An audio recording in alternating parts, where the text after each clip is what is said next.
In this video, I'm going to talk to you about how to hire your first person and continue hiring using this strategy. This mistakes I have done when I was hiring people that cost me a lot of money and a lot of time, and I'm sharing them with you so you could avoid them. And if you're new to this channel, my name is Omar Mohammed, and I came to this country with nothing to chase the American dream. No money, no business background. And now I run multiple businesses and I invest in real estate, and I'm sharing this information with you. So hiring, man, isn't that a tough one? Everybody says, okay, the labor is just bad outside. There's just no good people, or I can do it better than everyone. I used to say the same things, and sometimes they do come to your brain. Hiring is so important. And if you haven't watched the episode I've talked about the time, it frees your time to go do what's these important things for your business. As an example, instead of me picking up the phone and scheduling a client, that's an easy task somebody else can do. I could be going making more clients aware of our product and service so they can come in. And allowing yourself to work on these tasks means I have to have a strong team up front that's delivering like I would or better. And that's where it gets really hard. How can you make sure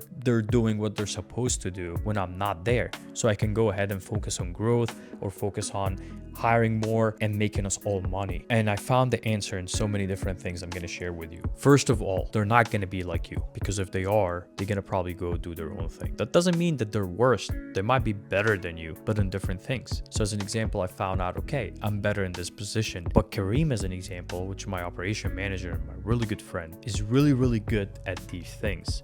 I could not expect Kareem to be Omar and Omar to be Kareem. So I see where he's good at and put him there. Now, also, the biggest responsibility follows me to make sure they understand what I'm delegating to them. And then I'm following up to inspect that. And we'll talk about these steps about how to delegate and hire here shortly, or at least what I do. So step number one is being able to give control.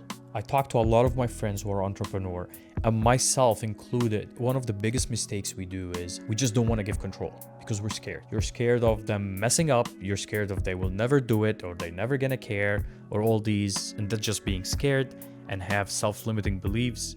You gotta get rid of that scarcity.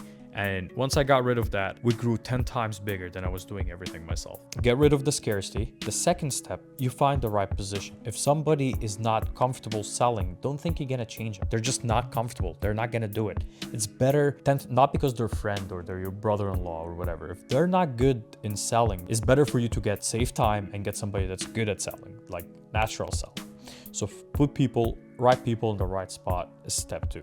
Now you have the right person in the right spot by interviewing, hiring, whatever. It's easy to find people. It's not hard. You just got to get the word out there. Step number three is the most important step. You explain the job, and it just doesn't happen once. And I feel that's where a lot of us fall shortly. And I used to fall shortly as well. It's giving them the task, explain it to them. In my brain, I think it's so simple task. For them, it might be very new. So training is so important. Not once, not one time weekly, not for 6 months. You have to continue checking in, or somebody else, right? When they grow and they have more experience in that, they have to continue check in and see where areas we can train the team so they can get better at it. What areas I can train this person so they can get better at it. Don't underestimate that time and how much training goes into it. Now that they're trained and they're up to speed is the follow-up, right? So you hire the right person, you give them the right training, this follow-up and check-ins. And I see a lot of people and a lot of managers, they hire the person, they all of a sudden, great, I'm giving you money, you have this job, I'm out of here. Let me go do whatever else I have from the 7 million things I have to do. Everybody needs a check-in. Everybody needs a call or a weekly call or a monthly call. Just have a system in place where you check in and manage their KPIs. Show them, hey, when you do that, you improve this that much. When you ignore that, here's what happened. People love feedback. Feedback is a gift, especially if it helps them. So give them feedback and do right days, or spend the day from your time with that, especially if they're a key player in the team. It's like an operation director or a project manager. I wouldn't go spend the day with, somebody that just the delivery guy, like, somebody that goes drop flyers out, like, unless I'm training them in sales. The key player teams need some time. Now that you have done that, you give them the reins, you check in. Another thing that I find work is give them a space to be creative. Ask him, how can we do this better? And a lot of time that encouraged them to come up with these ideas of things I don't see. As an example, I spend time in operation, but not as much as I used to, because I have an operation director and operations managers. And an operational manager is the PMs that runs the operation. But I'm still very involved. And the reason is they tell me things they see. Like, hey, we have a scheduling issue here that we tried these and it's not working. Can you think of anything? And we sit down collectively and come up with new plans. They might not work, but everybody's aware of them. If they work, we go with them. And here's the thing in business, there will always be issues that you need these department involved to resolve it. So we might make this plan, but then the finance will be like, hey, this will kill the budget. We need to do something different. Team meeting and giving them the rein to be able to do things and not afraid to do mistakes has been huge. I used to have some new hires on the team that will be so afraid to do mistakes that they wouldn't even answer a client when they call because they wouldn't know what to say. So you gotta boost up their confidence and tell them, hey, it's okay to fuck up. I want you to mess up. We'll fix it. Everything is fixable. And then once you delegate the task